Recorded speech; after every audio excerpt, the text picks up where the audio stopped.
பலங்கொண்டு திடமனதாரு. பயப்படுற காரியம் உங்களுக்கு நேரிடாதுங்க.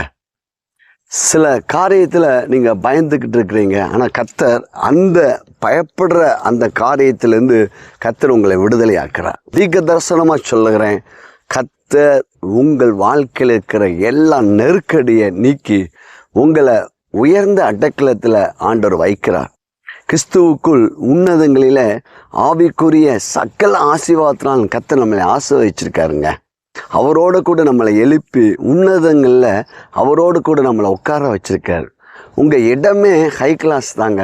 நீங்கள் அதை ஆவியில் நீங்கள் விசுவாசிங்கள், அதை மனதில் கொண்டு வாருங்கள். உங்கள் வாழ்க்கையில் இருக்கிற எல்லா தாழ்வு மனப்பான்மைகள், எல்லா சிறுமைகள், எல்லா நெருக்கடிகள், எல்லா வேதனைகளும் நீங்கி கர்த்தர் உங்களை உற்சாகப்படுத்துவார்.